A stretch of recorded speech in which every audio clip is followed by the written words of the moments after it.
Ce jour-là, le monde s'est éteint. Pas progressivement. Pas avec des avertissements. D'un seul coup, comme une flamme qu'on souffle dans l'obscurité.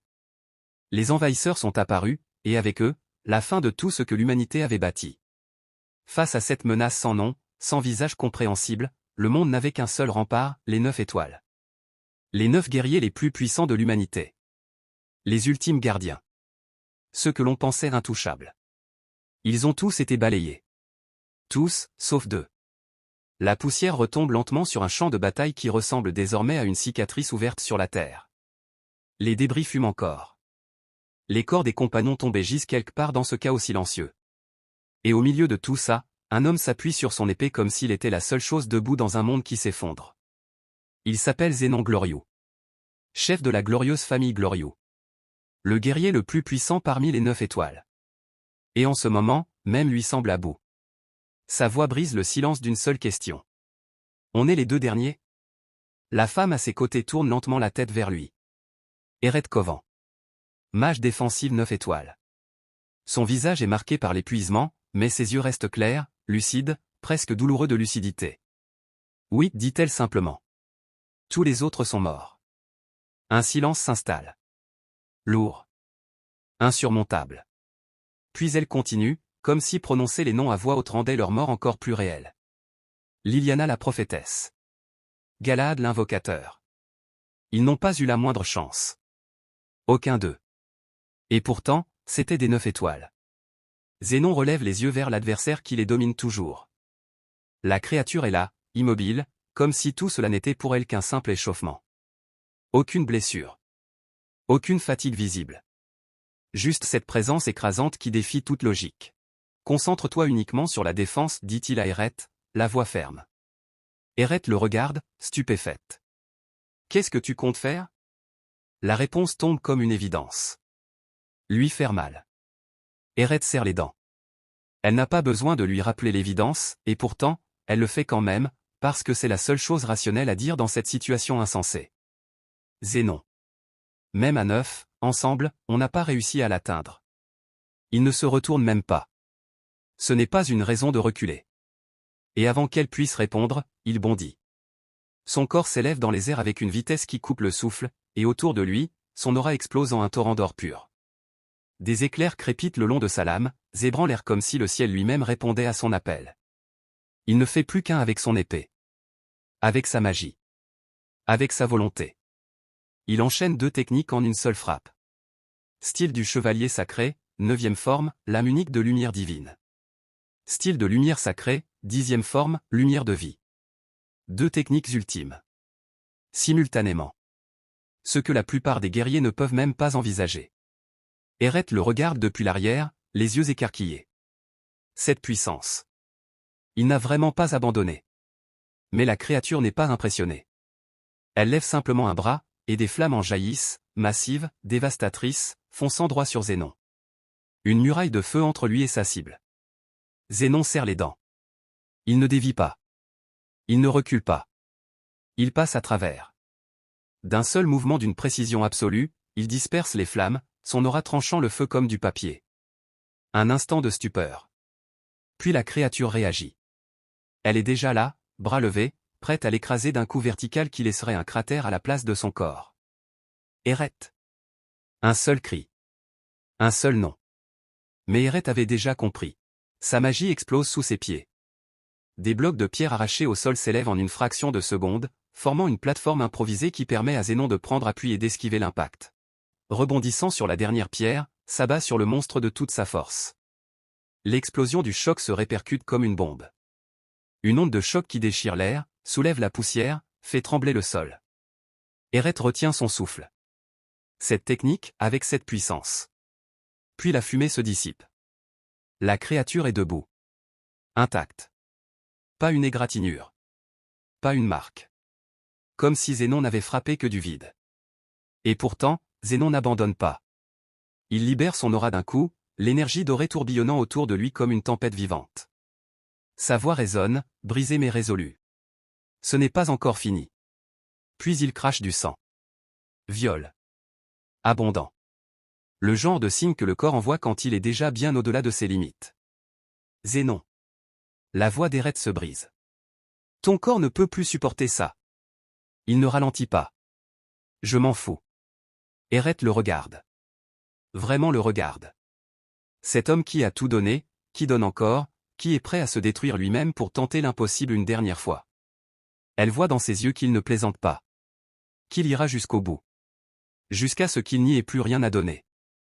Ses doigts se resserrent autour de son bâton magique. Elle ferme les yeux une seconde. Chasse le doute. Prend sa décision. Et elle lance sa magie, sur lui. Prison de lumière. L'énergie s'enroule autour de Zénon et l'immobilise net. Ses muscles se figent.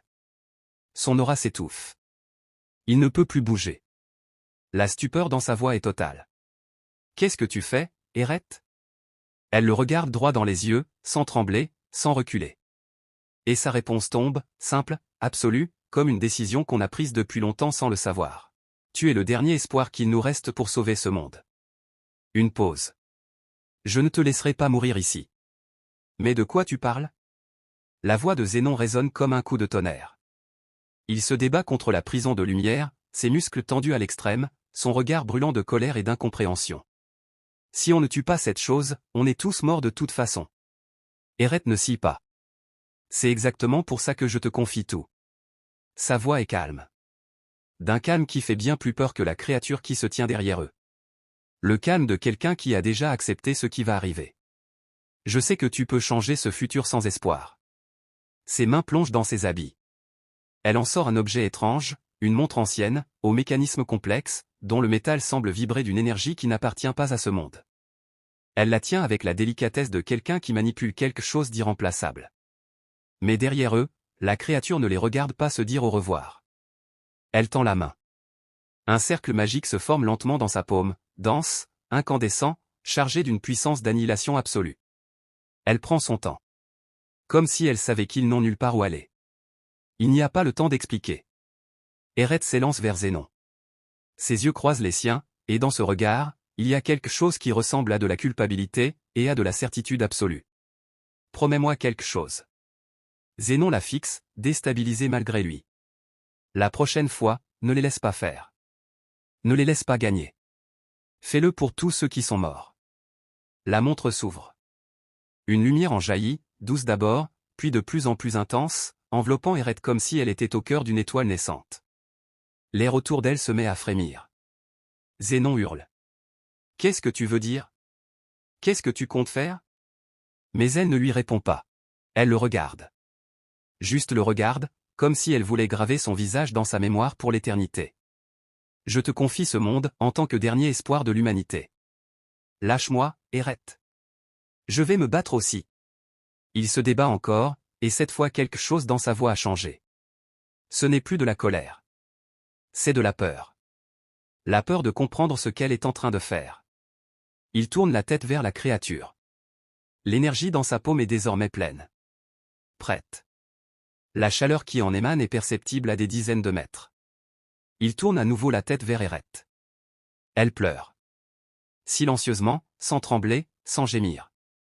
Juste 2 larmes qui descendent sur ses joues tandis qu'elle lui sourit une dernière fois. Au revoir, Zénon. Un pilier de lumière transperce les cieux. Et au même instant, la créature tire. L'attaque enflammée fend l'air avec la puissance d'une étoile mourante. Le sol explose sur son passage. La chaleur est insoutenable. La montre tombe. Elle heurte la terre et se brise en morceaux. Puis le silence. Eret est allongée dans son propre sang. Elle ne peut plus bouger. Son corps ne répond plus. Mais son esprit, lui, est encore là, quelque part entre la douleur et quelque chose qui ressemble à de la paix. On dirait que ça a fonctionné. Elle pense à la montre. À ce qu'elle était vraiment. Une relique des dieux. Un artefact dont le pouvoir dépasse tout ce que les hommes ont jamais créé. Son pouvoir, c'est la réincarnation. La réécriture du monde. Je sais que tu vas retourner dans le passé. Que tu vas revivre une nouvelle vie, sous une autre identité. En quelqu'un qui peut changer cette réalité brisée. S'il te plaît, sauve ce monde. Mais la créature n'a pas fini. Elle se dresse au-dessus d'elle, immense, impassible. Elle lève son épée. L'énergie qui l'enveloppe fait plier l'air lui-même, une pression si écrasante qu'Eret ne peut même pas lever la tête. Le sol se fissure autour d'elle sous le simple poids de cette puissance. Et pourtant, dans ces derniers instants, ses pensées ne sont pas pour le monde. Elles sont pour lui. Au moins, si mon vœu peut se réaliser, j'espère que la prochaine moi réussira enfin à conquérir son cœur. Puis l'épée s'abat. Un nom explose dans l'air matinal comme un coup de canon. Eret. Les oiseaux s'envolent en masse depuis les arbres du domaine. Le silence d'un matin paisible, brisé net par un cri qui porte en lui toute la douleur d'un homme qui vient de perdre quelque chose d'irremplaçable. À l'intérieur du manoir, dans une chambre aux murs de pierre froide, un homme se tient la tête entre les mains. Il ne reconnaît rien. Ni cette pièce. Ni ces meubles. Ni cette lumière qui filtre par des fenêtres qui ne sont pas les siennes. Sa pensée tourne à toute vitesse, cherchant un point d'ancrage. Où suis-je? Un domaine noble? Ce doit être l'effet de l'outil magique d'Eret, mais que s'est-il passé exactement? La porte s'ouvre doucement. Une servante passe la tête dans l'entrebâillement, l'air inquiet, les yeux posés sur lui comme on regarde quelqu'un qu'on craint de trouver blessé. Il s'est passé quelque chose, maître? Il se retourne vers elle. Et ce qu'elle voit dans ses yeux n'a rien à voir avec le jeune homme qu'elle connaît. Apporte-moi une arme. Je dois retourner combattre les envahisseurs. La servante pâlit. Ses mains se crispent sur sa poitrine. Les envahisseurs? Un combat? Elle hésite, puis avec une douceur maladroite, avez-vous fait un mauvais rêve, maître Noah? Il s'arrête. Noah. Ce nom dans sa bouche a le goût de quelque chose d'étranger. Il regarde la servante différemment maintenant. Et toi, qui es-tu? Elle sille, comme si la question la blessait légèrement. Je suis votre servante. Lydia. Il baisse les yeux vers ses propres mains. Ce ne sont pas ses mains. Trop jeunes. Trop fines.